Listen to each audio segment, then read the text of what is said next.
Price Lord. Power of word of God மினிஸ்ட்ரீஸ்லேருந்து Isaac Raghunath உங்களோட நினைவுகள் மகிழ்ச்சி அடைகிறேன். தேவனுடைய வார்த்தைகளை தியானிக்க போகிறோம்.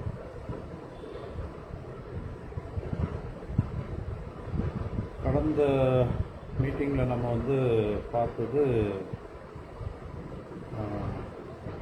மனது எவ்வளோ தூரம் ஒரு மனுஷனுடைய முன்னேற்றத்துக்கு தடை என்பதை பார்த்தோம். உலகத்தில் உள்ள படித்தவர்கள் இவங்க எல்லாம் பார்த்திங்கன்னா படிக்க அவங்களுடைய மனதில் அந்த அறிவு உண்டாகும் பொழுது, தெரியாத காரியங்கள் தெரியும் பொழுது அறியாமையிலிருந்து அவங்க மூட நம்பிக்கையிலிருந்து அவங்க வெளியில் வந்துடுவாங்க. இப்போது அறிவு நமக்கு கொடுக்கப்படும் பொழுது நம்ம என்ன பண்ணுறோம், அறியாமை தெரியாத விஷயங்களை தெரிந்து கொண்டவுடனே அது முன்பு பார்த்ததுக்கும் ஒரு விஷயத்தை தெரிந்து கொண்டு அந்த அறிவு நமக்கு வந்ததன் பிறகு ஒரு காரியத்தை பார்ப்பதற்கும் வித்தியாசம் ஏற்படும். இப்போது நம்ம இந்த மனது என்ன பண்ணுது அப்படின்னா, ஒரு விஷயம் தெரியாதப்போ கற்பனைகள் அல்லது யாரோ ஒருத்தர் சொன்ன காரியங்களை அது உள்ளே பதிச்சுக்கிட்டு அதன்படி உங்கள் உடம்பை கண்ட்ரோல் செய்யும். ஒரு உதாரணம் சொல்கிறேன். முதல்ல இந்தியாவில் இலங்கையிலையும் ரயில் தண்டவாளம் போட்டு ரயில் கரி இன்ஜின் போட்டு, அந்த காலத்தில் நீராவி இன்ஜின் போட்டு ரயில் இன்ஜின் ஓடின காலம். அப்போ முதலாக அந்த ரயில் இன்ஜின் தண்டவாளங்கள் போட்டப்போ ரயில் பெட்டியோ ரயில் இன்ஜினையோ பார்க்காதவர்கள் நான் சொல்கிறது கிட்டத்தட்ட 100 ஆண்டுகளுக்கு முன்பாக. அறியாமை, பெரிய அறிவு தெரியாது, ரயில் இன்ஜினை பற்றி தெரியாது, ரயில்வே தண்டவாளத்தை பற்றி தெரியாது, ரயில் பெட்டி எப்படி இருக்குன்னு தெரியாது. தண்டவாளம்லாம் போட்டதன் பிறகு சோதனை ஓட்டம், இந்த ரயில் இன்ஜின் பயங்கர சவுண்டோடையும் நீராவியும் போக கக்கிட்டு அது கிராமங்கள் வழியாக அந்த தண்டவாளத்தில் முதல் முறையாக தண்டவாளத்தை போடும்போது பார்த்தவங்க ரயில் இன்ஜின் எப்படி இருக்குங்கிறது தெரியாது. ஆனால் சோதனை ஓட்டம் வந்தப்போ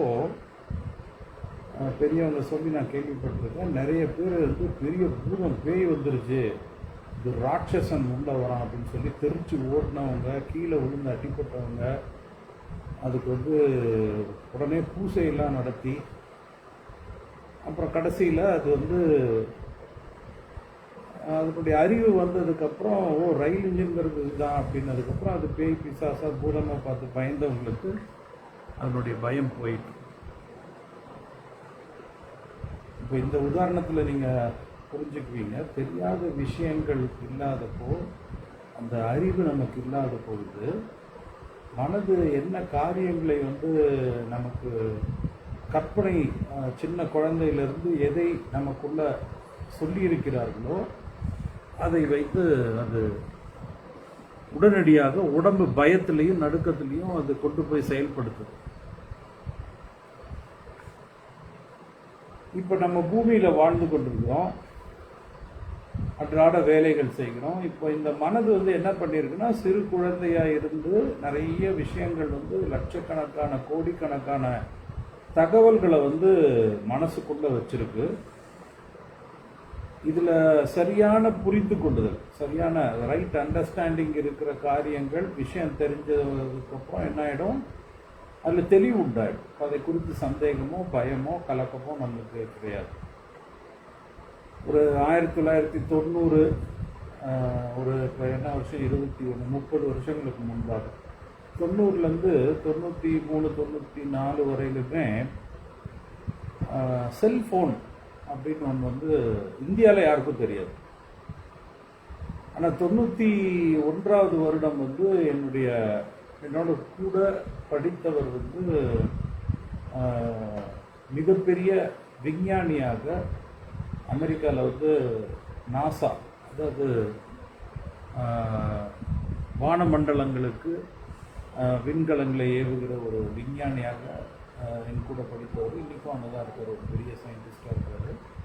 அவர் 91வது வருடம் எங்கள் சொந்த ஊருக்கு வந்த பொழுது அவர் வந்து செல்ஃபோன் என்று ஒன்று இருக்குது, அதை நாங்கள் பயன்படுத்த ஆரம்பிச்சிருக்கிறோம். அது எங்கே வேணால் எடுத்துகிட்டு போகலாம், எங்கே வேணால் சிக்னல் எடுக்கும், பேசலாம், ரோட்டில் பேசிக்கிட்டே ஃபோனை எடுத்துக்கிட்டே பேசலாம், ஒயர்லெஸில் வேலை செய்யும், பாத்ரூமில் உட்காந்து பேசலாம் இப்படிலாம் சொல்லிட்டு சிரித்தேன் நான். அது எப்படி ஃபோன் ஒயர் அவ்வளோ அடியில் இருக்குமா, இல்லை கார்ட்லெஸ் ஃபோன் அப்பயே வந்துருச்சு. ஆனால் அந்த கார்ட்லெஸ் ஃபோன் வந்து ஒரு பேஸ் ஃபோன்லேருந்து ஒரு ஆண்டனாவை இழுத்து பேச முடியும். அது வந்து ஒரு குறிப்பிட்ட தூரத்துக்கு அப்புறம் கரகரன்னு சிக்னல் கிடைக்காது. ஆனால் செல்ஃபோன் வந்து எந்த ஊருக்கு வேணால் கொண்டு போய் பேசலாம்னு சொல்கிறீங்கன்னு அப்படின்னு சொல்லிட்டு 96வது வருடம் செல்ஃபோன் 95-96 இந்தியாவுக்கு வந்தது. இன்றைக்கு வந்து செல்ஃபோன் வந்து எல்லாத்தையுமே இருக்குது. 96 வருடங்கள் வந்த பிறகு அது ஒரு பெரிய ஸ்டேட்டஸ். அதாவது செல்ஃபோன் வச்சுருந்தா ரொம்ப பெரிய ஆள். ஏன்னா ஒரு நிமிடத்திற்கு 32 ரூபாய் சார்ஜ் ஃபஸ்ட்டு வந்த போது. அப்போது இப்படி வந்து அந்த செல்ஃபோனை செயல்படுத்துறதுக்கு, அந்த சிக்னலில் வந்து யூஸ் பண்ணுறதுக்கு முதல்ல தயங்கினவங்க நிறைய பேர். செல்ஃபோன் வந்தால் காது என்னமோ பிரச்சனையாயிரும், மண்டை வெடிச்சுன்னு நம்மளாம் சொல்லி பயன்படுத்தினாங்க. அதன் பிறகு சராசரியான மனிதர்கள் உபயோகிக்க ஆரம்பித்தாங்க. அதை பற்றி நிறைய கமெண்ட் ஜோக்குகள்லாம் நம்ம பார்த்துருக்கோம். கடைசியில் கூலி வேலை செய்கிற ஆட்கள், சித்தாள் ஆட்கள், இவங்கெல்லாம் வந்து செல்ஃபோன் வைத்த ஆரம்பித்தாங்க. இன்றைக்கு வந்து செல்ஃபோன் வந்து இல்லாத ஒரு மனுஷனே இந்த பூமியில், குழந்தைகளை தவிர, பள்ளிக்கூட போகிற பிள்ளைகளை தவிர, சொந்தமாக அவங்களுக்கும் வந்து பெற்றோர்கள் அந்த செல்ஃபோனை கொடுத்தாங்க. இப்போ இந்த அறிவு வந்த பிறகு, நாம் வந்து நிறைய தொழில்நுட்பம் வந்த பிறகு செல்ஃபோன் மூலமாக நிறைய கற்றுக்கொண்டிருக்கோம். இப்போ இவ்வளோ விஷயங்களும் பார்த்திங்கன்னா, மனது எதையெல்லாம் தவறாக ஒரு காலத்தில் நினைச்சிருந்துச்சோ அதெல்லாம் தப்பு, இது உண்மையிலேயே வேற விஷயம் அப்படின்னு சொல்லி மாற்றிக்கொள்கிறது. இப்போ இந்த மனது வந்து முதல்ல வந்து ஒரு விஷயத்தை பார்க்குது, மற்றவர்கள் சொல்லதெல்லாம் அதை உள்வாங்கிக் கொள்கிறது. அதனால ஒரு பொருளை பற்றியோ ஒரு மனுஷனை பற்றியோ தவறான கண்ணோட்டமோ நல்ல கண்ணோட்டத்தையோ பதிந்து கொள்ளுகின்றது. அதை வைத்து ஒரு பொருளையோ ஒரு மனுஷனையோ எடை போடுறோம். அதன் பிறகு சில உண்மைகள் எல்லாம் தெரிய வரும் பொழுது அந்த பொருளோ மனுஷனோ வேறு விதமாக இருக்கும் பொழுது ஐயோ நம்ம தவறாக நினைத்துட்டோம் என்று மனசை மாற்றிக்கொள்கிறோம். இப்போ இந்த மனதை நம்பி வாழ்கிற மனுஷன் தான் இந்த உலகத்தில் இருக்கிற மனுஷர்கள். இந்த மனிதர்கள் வந்து பார்த்திங்கன்னா, அவங்க யார் யாரெல்லாம் தன்னுடைய உற்றார் உறவினர்கள், தாய் தகப்பன், மூதாதையர்கள், பெரியவங்க, படிப்பு சொல்லி கொடுத்தவங்க, தொழில் சொல்லி கொடுத்தவங்க, இவங்களெல்லாம் சொல்லி கொடுத்த பதிவு செய்யப்பட்ட தகவல்களை மனதெல்லாம் உள்வாங்கிட்டு தன்னுடைய சொந்த முயற்சியில் போகும்போது நிறைய போராட்டங்கள், பிரச்சனைகளுக்கு அப்புறம் உண்மையை தெரிந்து கொண்டு அவங்க சொன்னதுக்கும் உண்மைக்கும் நிறைய மாறுபாடு இருக்கிறது என்பதை புரிந்து கொண்டு மனது மாற்றிக்கொண்டே இருக்கிறது. மனது வந்து மாறிட்டே இருக்கு, நிலையானது கிடையாது. இந்த மனது என்னுடைய லிமிட் வந்து இதை அதிகமாக நீங்க செயல்படுத்தும் போது படிப்பாளியா அறிவாளி ஆகிறான், ஞானி ஆகிறான். சரியாக மனசை வந்து அந்த மனதை வந்து வாங்கி கொண்ட காரியங்களையோ அதை செயல்படுத்த தெரியாதவனும் என்ன ஆகுறான் அப்படின்னா, அவன் வந்து அவனை வந்து சரியான அறிவு இல்லைப்பா, அவனுக்கு சரியான விளக்கம் கிடையாது, அதனால அவன் மந்த புத்திக்காரன், அவனுக்கு பெரிய விஷயங்கள்லாம் தெரியாது அப்படின்னு நம்ம ஒரு லெவல் அவங்கள வந்து நமக்கு ஈக்குவலாக வைக்கிறது இல்லை, கீழே தள்ளி வைக்கிறோம்.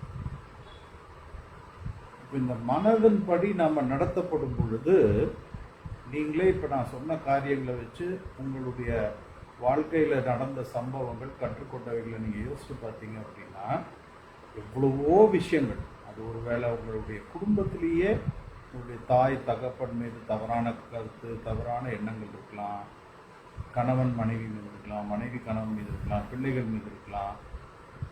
ஆனால் ஒரு காலத்தில் உண்மைகள், அந்த அறிவு தெளிவு உண்டாகும் போது நம் எண்ணங்கள், மனநிலை மாறிக்கொண்டே வருகிறது. சரி. இதை ஏன் நான் வந்து சொல்றேன் அப்படின்னா, இந்த மனதுல வந்து மனதுக்கு கட்டுப்பட்டது உடம்பு. இந்த மனது என்னெல்லாம் நினைக்குதோ அந்த மனது வந்து போராடும். இதை செய்யலாம் அப்படின்னு யோசிக்கும், செய்யக்கூடாதுன்னு சொல்லணும். ரெண்டுக்கும் போராட்டத்தில் எது ஜெயிக்குதோ அதன்படி உடம்பு தானா செயல்பட ஆரம்பிச்சிடும் இல்லையா? இப்போ வந்து ஒருத்தர் மேலே கோபமாக திட்டலாம். இல்லை இப்போ திட்ட வேணாம், மனசு சொல்லும். இல்லை எனக்கு ரொம்ப கோபமாக இருக்குது, இப்போ திட்டி தீர்த்துருவோம். அப்போ அந்த மனசு வந்து திட்டலாம் திட்டக்கூடாது மாற்றி மாற்றி சண்டை போட்டு பார்க்குது. கடைசியில் நம்முடைய இமோஷன்ஸ், அதாவது மனதில் இருக்கின்ற எரிச்சல், கோபம் எது ஜாஸ்தி ஆகுதோ, ஒருவேளை அமைதி சமாதானம் இருந்தால் இப்போ வேணாம் அப்படின்னு மனசு விட்டுரும். எரிச்சல், கோபம், வார்த்தைகள் தடித்து கேள்விப்பட்டுன்னா அந்த கோபம் மனசுக்குள்ளே வேலை செய்யும்போது என்ன பண்ணிடும், அது கொந்தளிப்பாக மாறி அந்த மனது வந்து உடம்புல ரத்த நாணங்கள்லாம் சுருண்டு பொங்கும், கோபம் வரும். உடம்பு சில பேருக்கு பார்த்திங்கன்னா அந்த மனதினுடைய ஆத்திரத்தில் ஆடும், வார்த்தைகள் வெளியில் வந்துடும். உடம்பு சில டைம் அந்த கோபத்துக்கு அடிமைப்படும் போது அடிச்சிருவாங்க. நிறைய பாதிப்புகள் உண்டாகுது. இப்போ இந்த மனதில் வந்து நாம் வெற்றியுள்ள வாழ்க்கையை சத்தியமாக வாழ முடியாது. நல்லா தெரிஞ்சுக்கணும். இப்போ வெற்றியான வாழ்க்கை என்ன அப்படின்னா, நிறைய பணம் சம்பாதிக்கிறது வெற்றியான வாழ்க்கை இல்லை. அம்பானிக்கு நிறைய பணம் இருக்கு, அதானிக்கு நிறைய பணம் இருக்கு, டாட்டாக்கு நிறைய பணம் இருக்கு, பிர்லாக்கு நிறைய பணம் இருக்கு, கோடிக்கணக்கில் இருக்கு. இதை தவிர நிறைய பேர் கோடிக்கணக்கில் பணம் நேர்மையாக தொழில் செஞ்சு வரவங்க இருக்காங்க. கொள்ளையடிக்கிறவன், அரசியல்வாதி, ஊழல் செய்கிறவன் எல்லாரும் பணம் வச்சிருக்கான். இவன் எல்லாமே நிம்மதியாக இருக்கானா அப்படின்னு உங்களால் யார் நீங்கள் கேட்டிங்கன்னா, அவனை போய் கேட்டிங்கன்னா அவன் கண்டிப்பாக இல்லைன்னு தான் சொல்லுவான். பணம் இருந்தால் நிம்மதி சத்தியமாக வராது. அப்போ பணம் அதிகமாக அதிகமாக அவனுடைய மனநிலை வந்து ரொம்ப கடினம், ரொம்ப கொடுமையான ஒரு சூழ்நிலையில் இருக்கு. இப்போ இந்த மனது சொல்கிறபடி நடக்கிறவங்களுக்கும் இயேசு கிறிஸ்துவை ஏற்றுக்கொண்டவர்களுக்கும் நிறைய வித்தியாசம் இருக்கு. இயேசு கிறிஸ்துவை ஏற்றுக்கொண்ட உடனே நிறைய பேர் என்ன நினைக்கிறாங்க, அவங்க கிறிஸ்தவங்களா மாறிட்டாங்கன்னு நினைக்கிறாங்க. சரி, கிறிஸ்தவங்களா மாறின பிறகு அவங்க இதே உலகத்தில் இருக்கிற இயேசு தெரியாத மனுஷன் எப்படியெல்லாம் மூளை சொல்லுதோ, மனசு சொல்லுதோ கேட்குற மனுஷங்களா இருந்தா, அப்போ அவங்களுக்கும் இயேசு தெரிஞ்சு கொண்டதுக்கு வித்தியாசமே இல்லை. இப்போ வந்து ஒரு உதாரணத்துக்கு ஒருத்தருக்கு வந்து அவர் ஒரு நல்ல ஒரு வேலையில் இருக்கார். ஒரு 20 வருஷம் நல்ல ஒரு தொழில் உள்ள ஒரு வேலையை செஞ்சுட்டு இருக்காரு. அந்த தொழில் உள்ள வேலையை செய்து கொண்டு இருக்கும்போது அவருக்கு வந்து வியாபாரம் ஆரம்பிக்கிறார்.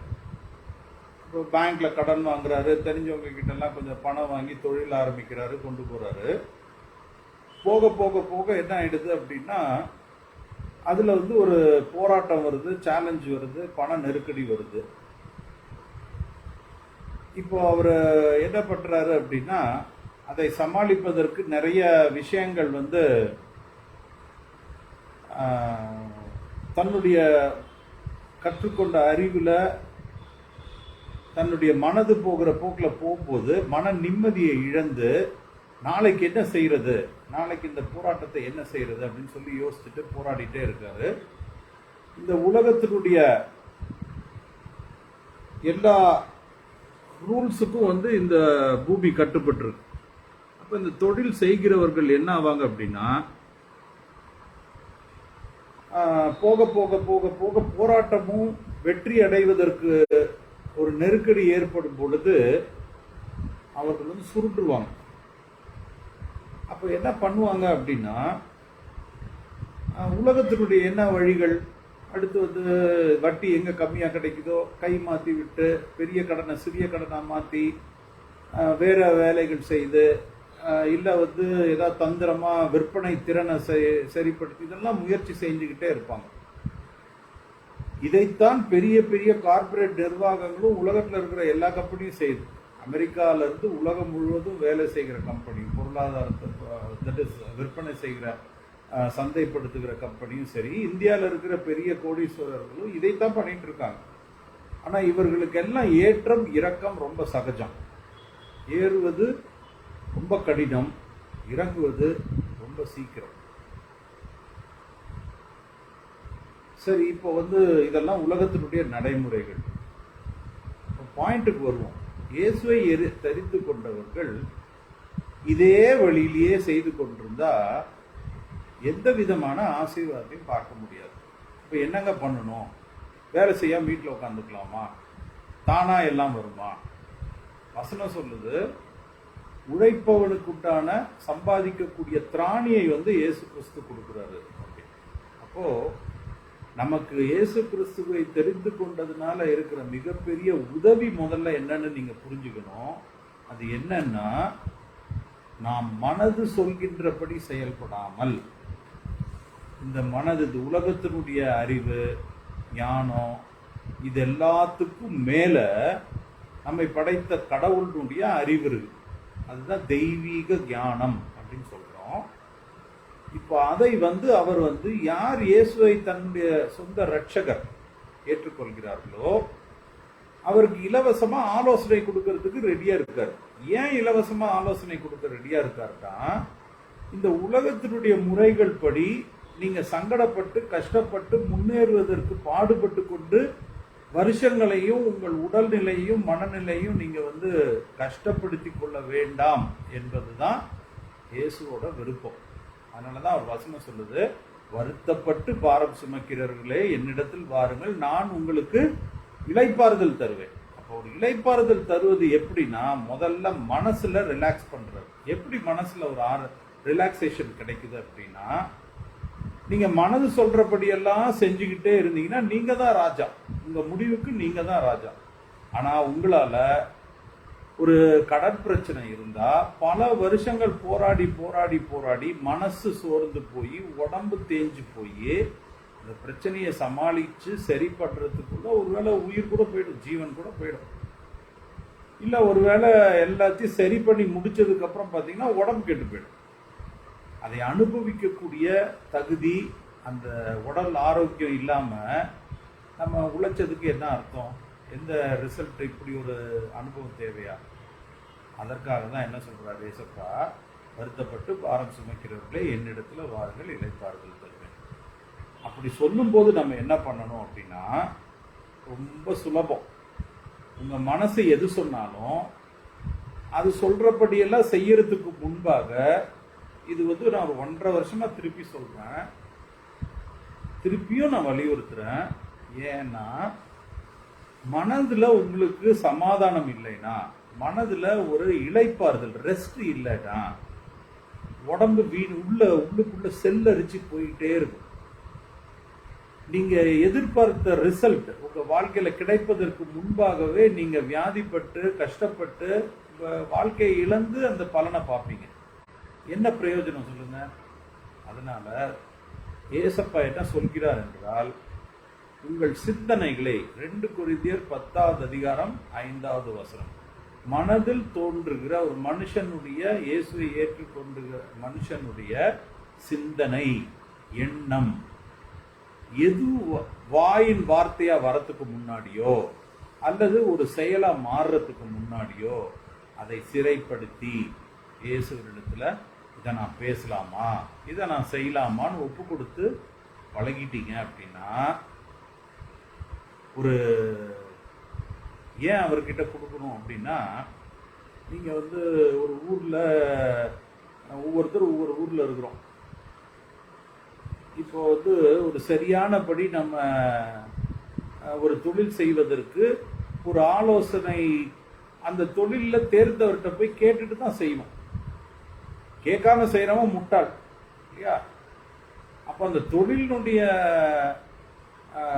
பாசிட்டிவ் நெகட்டிவ், என்னென்னலாம் நல்ல காரியங்கள், என்னென்னலாம் ஆபத்தான காரியங்கள், இவைகளை ஒரு தொழில் தெரிந்தவரிடத்துல கேட்டுக்கொண்டு நம்ம தொழில் செய்யறோம். அல்லது அவங்கள பார்ட்னரா வச்சுக்கிறோம்.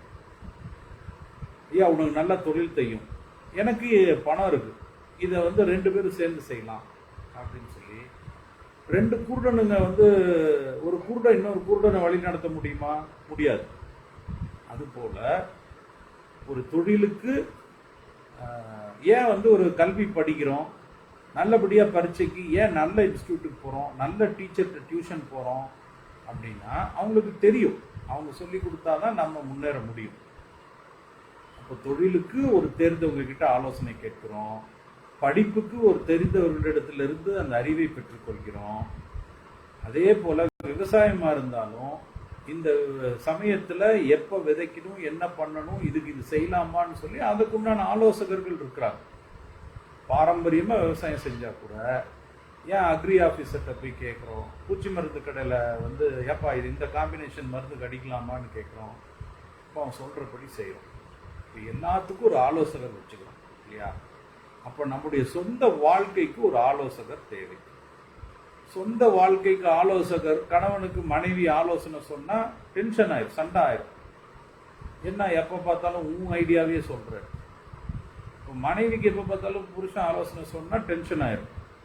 பிள்ளைங்களுக்கு ஆலோசனை செஞ்சால் பிள்ளைங்க உனக்கு என்ன தெரியும், வயசாயிடுச்சு ஓரமாக உக்காரு, எங்களுக்கு தெரியாததா அப்படின்னு, எங்களுக்கு கம்ப்யூட்டர் தெரியும், லேப்டாப் தெரியும், நீங்கள் வாயை மூடிட்டு போனீங்கன்னா பழைய காலம் உடஞ்ச ரெக்கார்டு உட்காருங்கன்னு.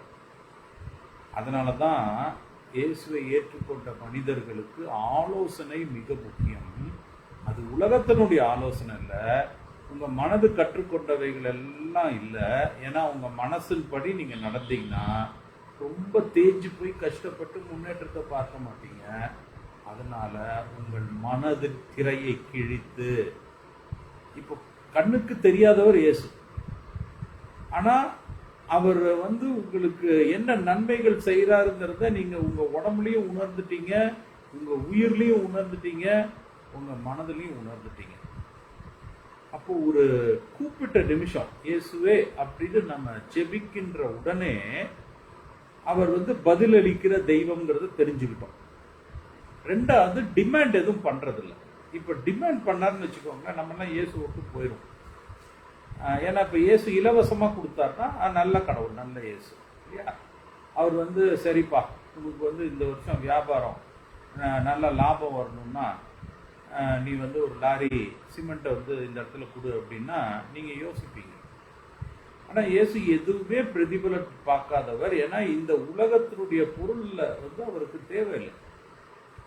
நீங்கள் வந்து ஆடு செலுத்துனீங்கன்னா அவர் மோந்து பார்க்க போகிறது இல்லை, ஆடு பலி செலுத்துனா அவர் சாப்பிட்டு பார்க்க போகிறது கிடையாது, மோந்து பார்க்க போகிறது கிடையாது, ரத்தத்தை குடிக்க போகிறது கிடையாது.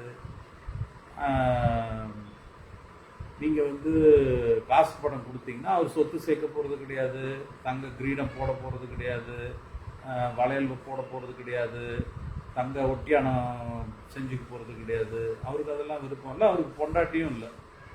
அதனால் அவருக்கு இதெல்லாம் பிரச்சனையே கிடையாது. ஆனால் இயேசு என்ன விருப்பப்படுறாருன்னா, வருத்தப்பட்டு பாரம் சுமக்கிறவர்களே இளைப்பாறுதலோட வாழ்க்கையில் நல்ல நிம்மதியாக போங்க. அப்போ எப்படிங்க பிரச்சனையெல்லாம் சரியாகும்? எப்பா ஓ மனுஷன் மூளையில் 50 வருஷம் 40 வருஷம் 30 வருஷம் 20 வருஷம் 15 வருஷம் நீ கற்றுக்கிட்டதை வச்சுட்டு ஒரு குப்பை கொட்ட முடியாது. தடுமாறி தடுமாறி உளுந்து உளுந்து டைம் வேஸ்ட் ஆகிட்டே போகும். நீ என்கிட்ட கேட்டீன்னா, இந்த பிரபஞ்சத்தையே உருவாக்கின நான், உனக்கு என்ன நடக்க போகிறதுன்னு என் ஒருத்தனுக்கு தான் தெரியும். அதனால அந்த ஆலோசனையை உனக்கு நான் இலவசமாக தரேன். எப்படி தருவீங்க இயேசுவே அப்படின்னா, அவர் உங்கள் மனதில் பேச மாட்டார், உங்கள் ஆவியில் பேசுவார். சரி, இந்த ஆவி எப்படி பேசும் அப்படின்னா, நீங்கள் வந்து உங்கள் மனது சொல்கிறபடி செய்யும்போது ஆவியில் அவர் உணர்த்துவார். இப்போ பாருங்களேன், ஒரு உதாரணத்துக்கு சொல்கிறேன். போன வருஷம் ஒருவேளை விவசாயத்தில் நல்ல மகசூல் வந்திருக்கலாம், நல்ல எல்லா சூழ்நிலைகளையும் வந்து இயேசுவே நீங்கள் நல்லபடியாக செஞ்சு கொடுங்கன்னா நல்ல மகசூல் லாபம் எல்லாம் வந்திருக்கலாம். ஆனால் என்றைக்கு இயேசுனிடத்தில் நன்மையை கேட்டு வாங்கிட்டு அதுக்குண்டான பலன் வரும்போது இயேசு மறந்துட்டு மனசு சொல்லுது பார்த்தீங்களா? இயேசு என்ன சொல்றாரு? முதலாவது உன் தேவனாகிய கர்த்தரை நேசி. இதுதான் அவருடைய எல்லா பிரமாணத்துக்கும் மேலானது ரூல். அவர் ஒரு ரூல் சொல்றாரு. என்ன சொல்றாருன்னா, நீ இந்த பூமியில நல்லா இருக்கணும்னா உன்னுடைய சுமை ஒண்ணுமே இல்லாம நீ ரொம்ப கஷ்டப்பட்டு நீ ஒரு பிரச்சனையை சால்வ் பண்ண பல வருஷமா போராடுறத சில நாட்கள்ல சால்வ் பண்றதுக்கு வழி என்னன்னா, முதலாவது நீ உன்னை படைத்த தேவனை நேசி. அப்ப படைத்த தெய்வம் இயேசுன்னு தெரிஞ்சுக்கிட்டோம். அப்ப நம்ம என்ன பண்ணணும் அப்படின்னா, அந்த முதற் பலன், அந்த ஒரு தொழில் செஞ்சு ஒரு ஒரு வேலை செய்கிறோம், ஒரு வியாபாரம் செய்கிறோம், அதனுடைய முதல் லாபத்தை சர்ச்சுக்கு கொண்டு வாங்கன்னு கிறிஸ்தவங்க கூட சொல்லுவாங்க. அதுதான் தஸ்ம பாகம்னு சொல்கிறாங்க. நான் அதில் நம்பிக்கை இல்லாதவன்.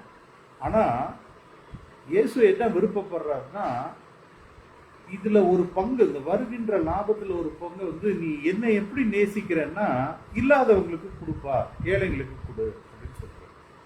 இப்போ இந்த சப்ஜெக்ட் நல்லதெல்லாம் நமக்கு நடக்கிறவர்களும் இயேசு நல்லவர். ஜபம் ஆண்டவரே என்ன ஆசீர்வாதம் வர வரணும் ஆண்டவரே அப்படின்னு ஜெபிச்சுக்கிட்டே இருப்பாங்க. ஆசீர்வாதம் வந்தோன்னா மண்டை மூளை வேலை செய்ய ஆரம்பிச்சோம். என்ன மூளை வேலை செய்யும்னா, இது எதுக்கு போய் இவ்வளோ படத்தை கொண்டு போய் ஏழைங்களுக்கு கொடுக்கறது, முதல்ல நம்ம பிரச்சனையை கடனை அடைப்போம். போச்சா, இப்போ மனசு சொல்றபடி கேட்டுக்கிட்டீங்களா, இப்போ என்ன ஆகும் அப்படின்னா செக்கு மட்டுமே திருப்பி பழைய நிலைமைக்கே சுத்த ஆரம்பிச்சிருவீங்க. 2019 உழைச்சதை விட 2020 கொஞ்சம் கம்மியாக இருக்கும் உழைப்பு, ஆனால் பலன் ஜாஸ்தியாகும். நான் ஆண்டவர் பார்ப்பார், முதலாவது தேவனாகிய கர்த்தரை நேசிக்கிறீங்களா. அந்த பாயிண்ட்ல விழுகும்போது என்ன ஆயிடும்னா, மனசு கேட்கும், இப்படி பணத்தை எடுத்து ஏழைங்களுக்கு கொடுக்கணுமா, சோறு கொடுக்கணுமா. அப்ப தேவனை நேசிக்காதவன், அன்பில்லாதவன், அவன் ஒரு மனுஷனை உன்னை சிநேகிப்பது போல மற்றொருவனை நீ நேசிப்பாயாக அப்படின்னு சொல்ற வசனம் உண்மை. அந்த இடத்துல யார் மனசுக்கு இடம் கொடுக்குறாங்களோ திருப்பி என்ன ஆகுங்க, 2019 நிலவரத்துக்கே போயிடுவாங்க. என்ன பண்ணுவாங்க அப்படின்னா, இந்த வருஷம் 2021 உழைச்சு பார்ப்பாங்க, அது ரிவர்ஸ்ல போகும். அப்புறம் என்ன பண்ணுவாங்க, இயேசுவே சரியில்லைப்பா, என்னப்பா அது உழைச்சிக்கிட்டே இருக்கிறோன்னு மனசு சொல்லும். மனசு எதை விருப்பப்படணும் அப்படின்னா, உங்களை விருத்தி அடையிறதுக்கு மனசு வேலை செய்யும். இயேசுவோ நீங்க இளைப்பாறுவதற்கு ஒரு முயற்சி செய்யறாரு. இப்போ ஒருவேளை இயேசுவை நீங்க மறந்துருந்தீங்கன்னா, அட போப்பா இயேசுக்கு நம்ம இதெல்லாம் செய்யணும் அப்படின்னு அனாவசியமா உங்க மனசு சொல்றதை கேட்டிருந்தீங்கன்னா, நீங்க ஆண்டவர்கிட்ட கேளுங்க. ஏன்னா இந்த வருஷம் உங்களுக்கு கடினமான வருஷமா வரப்போகுது, மிக கொடுமையான வருஷமா வரப்போகுது. அதை நான் சொல்லலை, நான் ஜோசியக்காரனும் இல்லை, குடுகுடுப்புக்காரனும் இல்லை. ஆனால் முதலாவது ஒருத்தன் ஒரு தேவனை, முதலாவது தன்னை படைத்தன தேவனை நேசிக்கலனா, முதற் பலனை ஆண்டவர் கொண்டு கொடுக்கல அப்படின்னா திருப்பி திருப்பி அதுலேயே சுத்திக்கிட்டே தான் இருக்கிறத நான் அனுபவபூர்வமாக பார்த்துருக்கேன், என் வாழ்க்கையிலே நடந்திருக்கு. அதனால நான் என்ன பண்ணிட்டேன் அப்படின்னா, நான் எந்த சர்ச்சுக்கு இதெல்லாம் கொடுக்கறதெல்லாம் நிறுத்திட்டேன். ஆனால் எனக்கு இருக்கோ இல்லையோ, முதலாவது வாரம் ஐயோ இவ்வளோதான் பணம் இருக்கு, இந்த மாதம் எப்படி நம்ம ஓட்டுவோம் அப்படின்னு உண்மையாகவே உங்களுக்கு நான் சொல்கிறேன். மார்ச் முதல் வாரம் 10 தேதியில் ரொம்ப கடினமான ஒரு காலம், பணம் கட்ட முடியாத நிலைமை, ரொம்ப கடினமாக இருந்துச்சு. ஆனால் கையில் பணம் வந்தது, அதை எடுத்து நான் கட்டியிருக்கலாம். ஆனால் நான் முதல்ல என்ன பண்ணேன்னா, ஏழைங்களுக்கு சாப்பாடு போடுற ஊழியத்துக்கு அதுதான் ஃபஸ்ட்டு. எனக்கு சாப்பாடு இல்லைனாலும், என் பிள்ளைகளுக்கு சாப்பாடு இல்லைனாலும் முதலாவது அவங்களுக்கு கொடுக்கணும். ஏன்னா நான் முதலாவது தேவனை நேசிக்கிறேன், இயேசுவை நேசிக்கிறேன். அதனால அதுக்கு கீழ்ப்படிச்சு நான் கொடுத்ததுனால இந்த மார்ச் 31 முடியும் போது ஒரு எதிர்பாராத மருத்துவமனையில் ஒரு மிகப்பெரிய சோதனை. உங்களுக்கே தெரியும், நான் தனிப்பட்ட முறையில் சொல்லியிருக்கேன். ஒரு பெரிய ஆச்சரியம் நடந்தது. அதாவது யாருக்கும் நடக்காத ஒரு ஆச்சரியம். அந்த மெடிக்கல் பில் நினைத்து பார்க்க முடியாத வேகத்தில் கிளியர் ஆகி வந்துச்சு. எந்த விதத்திலையும் நான் தனிப்பட்ட முறையில் கையிலிருந்து மருத்துவமனை கட்ட வேண்டிய கட்டாயம் இல்லாமல் அது ஒன்றுமே இல்லாமல் ஆண்டவர் பண்ணிட்டாரு. அது தவிர இந்த மாதம் கொடுக்க வேண்டியவங்களுக்கு கரெக்டாக அந்த தேதிக்குள்ளே கொடுக்கறதுக்கு எல்லாவற்றையும் சரி பண்ணிட்டாரு. இப்போ நான் இதுக்காக ஆஸ்பத்திரிக்காக செலவுக்காக பயந்துக்கிட்டு இப்போ இயேசுவை நேசிக்காமல் நான் அந்த காரியம் மனசு சொல்கிறபடியெல்லாம், அட போப்பா மார்ச் 1ஆம் தேதி வந்த பணத்தை நான் வந்து முதல்ல என் குடும்பத்தை பார்ப்பேன், நான் முதல்ல நல்லா சாப்பிட்டுக்குவேன், முதல்ல எது என்னென்னலாம் கிளியர் பண்ணுவேன் நான் யோசிச்சிருந்தேன் அப்படின்னா கண்டிப்பாக மருத்துவமனை பில்லில் சிக்கியிருப்பேன், ரொம்ப கஷ்டப்பட்டிருப்பேன். அதே போல் கையிலேருந்து நிறைய நஷ்டமாக இருக்கும். நம்ம யார் நம்ம குடும்பத்தில் அதிகமாக நேசிக்கிறோமோ, நம்ம எது எனக்கு ஆதாயம் அப்படின்னு நேசிக்கிறோமோ, அதாவது எனக்கு வந்து என்னுடைய தொழில் எது, இதுதான் எனக்கு சம்பாதிப்பேன், நீங்கள் அந்த நம்பிக்கை கடவுளை ஒரு இயேசுவை விட்டுட்டு அந்த தொழிலை நம்பிக்கை வைக்கும்போது அது பிடுங்கிட்டு போயிடும். அது வந்து தொழில் பிடுங்கும், வேலை சரியாக வராது. இது எல்லாமே வந்து ஒரு சிம்பிள் மனசில் ஆண்டவரை முதல்ல மரியாதை செலுத்துறதை மாற்ற கற்றுக்கிட்டோம்னா நமக்கு ஏகப்பட்ட பிரச்சனைகள் மிச்சம் என்பதற்கு ஒரு அனுபவ சாட்சியாக உங்களுக்கு நான் பகிர்ந்துக்கிறேன். உங்களுக்கும் தெரியும், இன்றைக்கு வியாதியும் சரியா போயிடுச்சு, ஆஸ்பத்திரி செலவும் இல்லை, எந்த விதமான மனசுமையும் இல்லை, நல்ல இளைப்பாறுதலோட இவ்வளோ ஒரு பெரிய சேலஞ்ச், ஒரு கொடுமையான ஒரு சேலஞ்ச், இக்கட்டான சூழ்நிலையில் இளைப்பாறுதலோட வெளியில் வந்தாச்சு. இப்போ இதை விட சிம்பிளாக உங்களுக்கு எப்படி சொல்கிறதுன்னு எனக்கு தெரியல, இது நீங்கள் புரிஞ்சுக்குவீங்கன்னு நினைக்கிறேன். அதுபோல் உங்களுடைய வருங்காலங்களில் முதலாவது தேவனை நேசி. அப்படி எப்படி நேசிக்கிறது அப்படின்னா, இந்த மனுஷ உடம்பை கொடுத்தது நம்ம ஆண்டவர் தான், நம்மளா உருவாக்க முடியாது. இத்தனை விஞ்ஞானிகள் வந்து ஒரு நரம்பு கட்டானா அதுக்கு பிளாஸ்டிக் டியூப் வைக்க முடியாத நிலைமையில இன்னும் இருக்கலாம். சரி, ரத்தத்துக்கு ஏதோ கெமிக்கல் கண்டுபிடிச்சிருக்கிறானா? முடியாது. ஏன்னா இதுக்கெல்லாம் சயின்ஸ் எல்லாம் பத்தாது. அப்போ இந்த ஜீவன் கொண்டு போற ரத்தத்தை உருவாக்கின தேவன் இந்த ரத்தத்தை வந்து ஒரு மனுஷனுடைய மூளைனால எத்தனாயிரம் வருஷம் ஆனாலும் அவனால கண்டுபிடிக்க முடியாது. அந்த ரத்தத்துக்கு கெமிக்கலை விட்டா வேலை செய்யுமா? நம்ம உடம்பு வேலை செய்யாது. ரத்தத்தில் என்ன இருக்குன்னுலாம் பிரித்து ஆலோசித்து பார்த்துட்டோம். ஆனால் அதுக்கு ஒரு ஆர்டிஃபிஷியலாக ஒரு கெமிக்கலை டப்பாவில் வாங்கி ஏங்க ஒரு பிளட் மாதிரி ஒரு ஆயில் கொடுங்கன்னு ஊற்ற முடியுமா? முடியாது. அப்போ தேவன் ஒருத்தர் நமக்காக இருக்கார், இயேசு ஒருத்தர் இருக்காரு, வெளியேறப்பட்ட ரத்தத்தை சிந்தினாரு. எதுக்காக சிந்தினார்னா, கஷ்டப்பட்டு இந்த பூமியில வாழாதீங்க, உங்க மனசு சொல்றபடி கேட்டு கேட்டு திருப்பி திருப்பி திருப்பி கஷ்டத்துக்குள்ள போகாதீங்க. இப்போ என்னங்க பண்றது? மனசுல இளைப்பாறுதலோட இருக்க பழகிக்கோங்க. ரொம்ப சுலபம். என்ன அப்படின்னா, எந்த சிந்தனை என்ன வந்தாலும் அதை முதல்ல இயேசு கிட்ட ஒப்பு கொடுங்க. நான் இன்னைக்கு வந்து காலையில் எதிர்ச்சிட்டேன், உடனே நான் இன்னைக்கு வேலைக்கு போறேன், நான் என்ன செய்யணும்? உடனே ஒரு ப்ரோக்ராம் வரும். ஓகே, 9:30 மணிக்கு நான் இந்த வேலையை பண்ணணும், 10:30 மணிக்கு இந்த வேலையை செய்யணும், 11:30க்கு இந்த வேலையை செய்யணும் அப்படின்னு மனசு ஒரு டைம் டேபிள் போட்டுக்கும். அதெல்லாம் போடும்போது இயேசுவே இதெல்லாம் என் மனசு சொல்லுது, நீங்க அதை சரிப்படுத்தி கொடுங்க, எதை எப்போ செய்யணும்னு எனக்கு சொல்லி கொடுங்க அப்படின்னு சொல்லும் பொழுது 1 கொரிந்தியர் 2வது அதிகாரம் 10-11 வசனங்கள்ல சொல்லப்பட்டபடி தேவன் நமக்குள்ள இருக்கிற ஆவியில அவர் வாசமா இருக்கிறார். வெளியிலலாம் கிடையாதுங்க. கல் மனுஷன் எவன்டையுமே அங்கெல்லாம் கடவுள்லாம் கிடையாது, உங்களுக்குள்ளதான் இருக்கிறார்.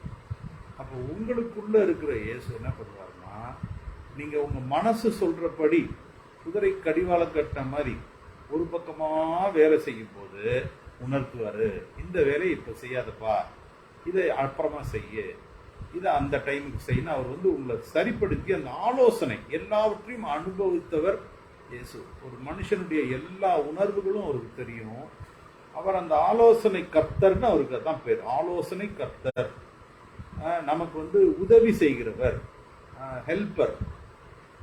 அப்போ அவர் வந்து நம்ம வழி நடத்துகிறவர். அப்போ வெளிச்சத்தை வந்து உங்க மனதுல பட விடுங்க. இந்த பூமியினுடைய வெளிச்சம் சுவிட்ச் ஆஃப் பண்ண ஆஃப் ஆயிரும், போட்டா எரியும். ஆனால் தேவருடைய வெளிச்சம் இருள் இல்லாத வெளிச்சம். இப்போ உங்கள் மூளையை வந்து அந்த வெளிச்சத்தில் நீங்கள் வந்து கொஞ்சம் கொஞ்சமாக இடம் கொடுத்தீங்கன்னா, எப்படி காலையில் எந்திரிச்சோடனே 10 வருஷமாக பல் தேய்க்காமல் இருக்க முடியுமா? இல்லை 4 நாள் தான் பல் தேய்க்காமல் இருக்க முடியுமா? ப்ரஷ்ஷு வேணும், பேஸ்ட்டு வேணும் இல்லையா? இல்லைன்னா ஏதாவது கருவேல குச்சியாவது வேணும். அந்த பழக்கத்தை எடுத்து நீங்கள் எப்படி இத்தனை மணிக்கு நான் பல் தேய்ச்சிட்டு அடுத்த வேலையை செய்வேன்னு செய்கிறீங்களோ, அந்த பழக்கத்திற்கு உங்கள் மனதை பழக்கம் செய்யுங்கள். உங்கள் மனசு தாங்க தடை ஆசீர்வாதத்தை பெற்றுக்கொள்வது.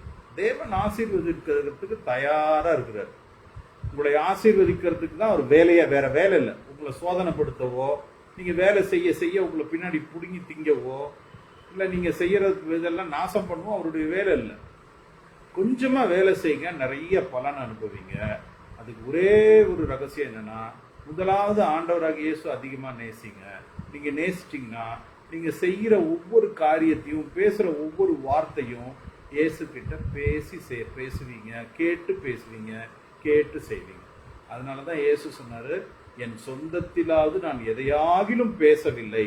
பூமியில் நம்மை படைத்த தேவன் அவருடைய ஒரிஜினல் பரிணாமம், அவர் வந்து வெளிச்சத்தின் வெளிச்சம் அவரிடத்துல தான் தோன்றுது. அப்படின்னா சோர்ஸ் ஆஃப் எனர்ஜியாக இருக்குது. இந்த பூமியில் அவருடைய ஒரிஜினல் வெளிச்சமாக வர முடியாது. ஆனால் மனுஷனாக வராது. மனுஷனாக வந்தப்போ என்ன சொல்கிறாரு, அவர் ஒரு கட்டுப்பாட்டுக்குள்ளே தன்னை வச்சுக்கிறார். அவர் மூளை சொல்கிறதெல்லாம் அவர் கேட்க மாட்டார். அவர் மூளை வந்து இன்னைக்கு வந்து, அப்பா நடக்கவே முடியாதுப்பா, அந்த காலத்தில் பஸ்ஸு டிரான்ஸ்போர்ட் கிடையாது, நீ வந்து கழுது மேலே போ அப்படின்னு மனசு சொல்லும். அந்த காலத்தில் கழுது தான் கிடச்சிச்சு. அவர் என்ன பண்ணுவார், பிதாவே நான் கழுத மேலே போவா அப்படின்னு அந்த பரிசுத்த ஆவியானவர், அவருக்குள்ள இருந்த ஆவியானவர்கிட்ட கேட்கும் பொழுது, இல்லை நடந்து போ அப்படின்னு நடந்து தான் போனார். ஐயோ, சிலுவையில் என்னை வந்து நல்லா இவ்வளோ பெரிய அங்குல ஆணி எடுத்து 2 பக்கமும் கையில் மணிக்கட்டில் அடிக்க போகிறாங்க. நரம்புக்குள்ளே போய் சொருவி, எலும்புக்குள்ளே சொருவி, எலும்பு சந்துக்குள்ளே போய் பலகையில், அவ்வளோ பெரிய பலகையில் ஏறணும், ஒரு மனுஷனுடைய வெயிட்டை தாங்குற அளவு. அதே போல் கால் 2ஐயும் வச்சு அதில் ஆணி அடிக்கணும். எவ்வளோ பெரிய ஆணின்னா நினச்சி பாருங்க, காலில் இருக்கிற 2 கால் ஒன்று மேலே ஒன்று இருக்கிற கால் எலும்பு உருகி உள்ளே போய் பலகையில் புட்டிச்சு ஏறி நின்று அந்த வெயிட்டு தூங்கி கீழே விழுவாத அளவுக்கு அடிச்சிருக்காங்க. இப்போ மனசு என்ன சொல்லியிருக்கோம் ஏசப்பாக்கு, இதெல்லாம் தேவையா? இந்த இருக்கிற இவனுங்கெல்லாம் மனுஷனுங்களா? இவங்களுக்கு நல்லது செய்ய போய் இந்த பரதேசிங்கெல்லாம் என்னை வந்து சிலுவையில் அடிக்க போகிறானுங்க. இவனுங்களுக்கெல்லாம் நான் எதுக்குடா போய் சிலுவையில் தோங்கணும், எதுக்கு நான் இந்த வேதனையை அனுபவிக்கணும் அப்படின்னு மனசு சொல்லியிருக்கும். அவருக்கு சொல்லிச்சு. ஆனாலும் ஏசு என்ன சொன்னார், இந்த பாத்திரம் என்னை விட்டு நீங்கட்டும், இதை என்னால் செய்ய முடியாது, ஆனாலும் என்னுடைய சித்தம் அல்ல, இதாவே உம்முடைய சித்தம். இதானுடைய சித்தம் என்ன? இயேசு கிறிஸ்து குற்றமற்ற ரத்தம் சிந்தினாதான் மனுக்குலமே ரட்சிக்கப்பட முடியும். அதனால சிலுவையில் அறையப்படுறது தான் ஒரு மனுஷன் ஏன் அறையப்பட்டார் மனுஷனா வந்துங்கிறதையும் விளக்கம் நம்ம முன்னாடி பார்த்துட்டோம். மனுஷன் இழந்துதான் மனுஷனை தான் மீட்க முடியுங்கிறதுக்காக தெய்வம் இயேசுவா மனுஷனா வந்தார். அப்போ மனசு சொல்றத கேட்டிருந்தா இயேசு என்ன பண்ணியிருப்பாரு, போங்கன்னா அவங்க வேலையை நீங்கன்னு விட்டுட்டு ஓடி இருப்பார்.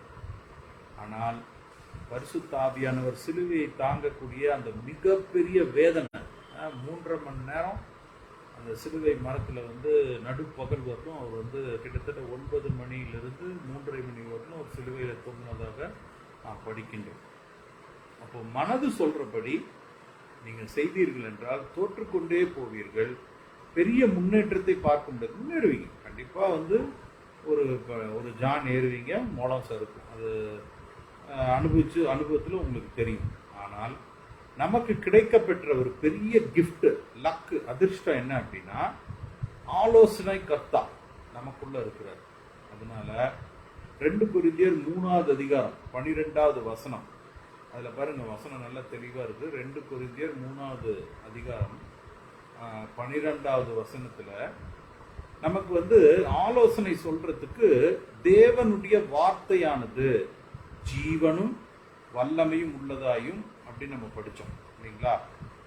அப்போ இதுல வந்து நீங்க முக்கியமாக புரிந்து கொள்ள வேண்டிய ஒரு ரகசியம் என்னன்னா, மனதின்படி இயேசு கிறிஸ்துவை ஏற்றுக்கொண்டவன் வாழ்ந்தானா அவன் வந்து ஜெயிக்க முடியாது. அவன் இறந்து போனா பரலோகத்துக்கு கண்டிப்பா போவான், ஏன்னா இயேசுவை ஏத்துக்கிட்டான். ஆனா அந்த பூமியில ரொம்ப கஷ்டப்பட்டு சாதாரண மனுஷனை போலவே வாழ்ந்துட்டு இருப்பான். அப்போ அவன் ரொம்ப ஈஸியா லைஃபை வந்து ரிலாக்ஸா நடக்கணும். ஆனா வேலைகள் கொஞ்சமா வேலை செஞ்சாலும் 100 மடங்கு ஜாஸ்தியா லாபத்தை பார்க்கணும் அப்படின்னா மனசு சொல்றபடி கேட்காம உங்களுக்குள்ள இருக்கிற ஆவியில இருக்கிற பரிசுத்த ஆவியானவர் சொல்றத கேளுங்க. பாருங்க, புதிய உடன்படிக்கையின் ஊழியக்காரராய் இருக்கும்படி அவரே, இயேசுவே, பரிசுத்த ஆவியானவரே எங்களை தகுதியுள்ளவர்கள் ஆக்கினார். அந்த உடன்படிக்கை எழுத்துக்குரியதா இராமல், இப்படி செஞ்சா இப்படின்னு சொல்லி ரூல்ஸ் எழுதுனது படி இல்லைங்க, ஆவிக்குரியதா இருக்கிறது. எழுத்து கொல்லுகிறது. 2 கொரிந்தியர் 3வது அதிகாரம் 6வது வசனம். எழுத்து கொல்லுகிறது. இந்த பூமியில இருக்கிற எல்லா எழுத்துமே உங்களை கொன்னுகிட்டே இருக்கும். ஆவியோ உயிர்ப்பிக்கிறது. அப்போ மனசுல இருக்கிறது பூமியில இருக்கிற எழுத்து, ஆவியில இருக்கிறதோ தேவனுடைய எழுத்து. தேவனுடைய எழுத்து வார்த்தை தான் இயேசு கிறிஸ்து. அதுதான் உயிர்ப்பிக்கும். பாருங்க, 2 கொரிந்தியர் 3வது அதிகாரம் 7வது வசனம். எழுத்துக்களினால் எழுதப்பட்டு கற்களில் பதிந்திருந்த மரணத்துக்கு ஏதுவான ஊழியத்தை செய்த மோசே முகத்திலே மகிமை பிரகாசம் உண்டானபடியால் இஸ்ரவேல் ஜனங்கள் அவன் முகத்தை நோக்கி பார்க்க கூடாது இருந்தார்கள். இப்போ மோசேன்னு ஒருத்தர் தான், அவன் என்ன பண்ணான், எழுத்துல 10 கட்டளைகள் எழுதினான். பிதா இயேசு கிறிஸ்து வருவதற்கு முன்பாக மோசே என்கிறவனுக்கு அவன் தேவன் ஒரு இடத்துல மலை மேல, சீனாய் மலை மேல வர சொல்றாரு. ஜனங்க எப்படி இருக்கணுங்கிறத கட்டளைகளை கொடுக்குறாரு. 10 கட்டளைகள். பொய் சொல்லாதிருப்பாயாக, களவு செய்யாதிருப்பாயாக, விபச்சாரம் செய்தாதிருப்பாயாக, அப்படி 10 கட்டளை கல்லுல எழுதிட்டு வரான். 40 நாள் அந்த மலையில அந்த தேவனுடைய மகிமையை வாங்கிட்டு மூஞ்செல்லாம் வெளிச்சம். அவனை பார்க்க முடியாம ஜனங்க அவன் மேல என்ன பண்ணிவிட்டாங்க, ஒரு கம்பளியை போட்டு மூடிட்டாங்க. அதுதான் அவர் சொல்றாரு, ஒளிந்து போகிற மகிமையை உடைய அந்த எழுத்து ஊழியம் மகிமை உள்ளதா இருந்தால், இப்ப எழுத்து ஊழியம் வேணாங்க, ஆவிக்குரிய ஊழியம் எவ்வளவு அதிக மகிமையா இருக்கும். இப்ப நமக்குள்ள ஆவியானவர் இருக்காரு, அவருடைய ஊழியம் எவ்வளவு பவர்ஃபுல், எவ்வளவு மகிமையா இருக்கும்.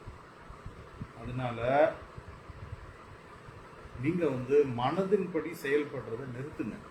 மனது சொல்றதெல்லாம் செஞ்சுக்கிட்டே இருந்தீங்கன்னா செய்ததையே திருப்பி திருப்பி திருப்பி செய்து உடம்பு தேஞ்சு போய் உடம்பு கெட்டு போயிடும். இன்னும் 3 மாதத்திற்குள்ளாக, அதாவது ஜூன் மாதத்துக்குள்ளாக நிறைய பேருடைய உடம்புடைய பலவீனம் மிக மோசமா போகுது. இது ஆவியானவர் எனக்கு உணர்த்திட்டே இருக்கிறார். மனசு சொல்றபடி கேட்காம ஆவியானவர் சொல்றபடி நீங்க கேட்டீங்கன்னா நீங்க இந்த பிரச்சனைக்குள்ள மாட்டாம நல்ல ஆரோக்கியத்தோட கொஞ்சமா வேலை செய்தால் நிறைய பலனை பெற்றுக்கொள்ள முடியும். அதனால இயேசு கிறிஸ்து உங்களுக்கு உதவி செய்ய இருக்கிறாரு. இயேசு கிறிஸ்து ஏதோ ஒரு மாற்று கடவுள் அல்ல. முன்னாடி அவரை கும்பிட்டோங்க, இவரை கும்பிட்டோங்க, இப்போ இயேசு ஏற்றுக்கிட்டோங்க, எல்லா கடவுளும் ஒன்று தாங்க, எனக்கு பிடிச்ச இந்த கடவுளுங்க அப்படின்னு சொல்றத முதல்ல நிறுத்திட்டு, இயேசு ஒருவர் தான் என்னுடைய இரட்சகர், ஏனென்றால் அவர் எனக்காக ரத்தம் சிந்தினவர். இதை நம்ம ஊரெல்லாம் போய் சொல்லணும்னு அவசியம் கிடையாது. ஆனால் ஒவ்வொரு நாளும் நீங்கள் உங்களுக்குள்ள சொல்லிக் கொள்ளும் பொழுது மனது சொல்வதை நீங்கள் தடுப்பீங்க. மனது நிதானிக்கிற ஒரு காரியத்தையோ ஒரு மனுஷனையோ நிதானிக்கும் போது அவசரப்பட்டு தப்பு தப்பா சொல்லிடும். உண்மையா கூட இருக்கலாம், அதை பற்றி கவலை இல்லை. ஆனால் உங்களுக்கு ஆலோசனை கர்த்தர் நீங்க கிடையாதுங்க, உங்களுக்கு சொல்லிக் கொடுத்தவங்க கிடையாதுங்க, உங்களுக்குள்ள இருக்கிற இயேசு. அவரிடத்துல கேட்டு உங்களுடைய ஒவ்வொரு செயல், ஒவ்வொரு பேச்சையும் நீங்க ஒப்பு கொடுத்துட்டீங்கன்னா ரொம்ப லைஃப் ஈஸியா மாறும், சூழ்நிலை மாறும். கடினமாக உங்களை போராட செய்கிற சூழ்நிலைகள் எல்லாம் லகுவா மாறும். வரவேண்டிய பணங்கள் வரும். எப்போ அப்படின்னா, முதலாவது தேவனாகிய கர்த்தரை நேசிங்க. 2வது எந்த முடிவு, வார்த்தையா இருந்தாலும் செயலா இருந்தாலும் இயேசுவின் இடத்துல ஒப்பு கொடுத்து அடுத்து செயல்படுங்க.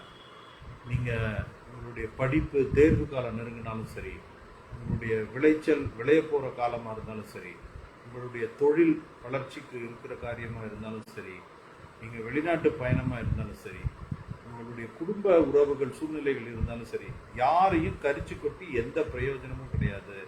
அதனால யாரையும் திருத்தவும் முடியாது. ஆனால் ஏற்பட்ட கஷ்டங்கள் நஷ்டங்கள் இவைகளை சரி செய்வதற்கு உங்கள் எண்ணங்களை இயேசுவுக்கு ஒப்பு கொடுங்க. இயேசு இடத்துல ஒப்பு கொடுத்து அவர் சொல்றபடி செய்யுங்க, அவர் சொல்றபடி பேசுங்க. நிறைய வித்தியாசங்கள் இந்த மாதத்துல நீங்க பார்ப்பீங்க. வரப்போகிறது இன்னும் கொடுமையான ஒரு பொருளாதாரத்துல நெருக்கடி வரப்போகிறது.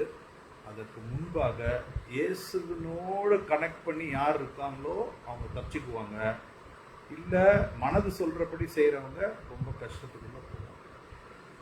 இதோடு இந்த காரியத்தை இந்த மெசேஜை நம்ம முடிப்போம். தொடர்ந்து நாம் மனது என்னங்கிற திரையை கிழிப்போம் இல்லையா? மனசு ஒரு பெரிய திரை, நம்ம படைத்த தேவனிடத்துல கொண்டு போய் சேர்ப்பதற்கு அதுதான் திரை. அதை கிழித்து விடுங்கள். அதனால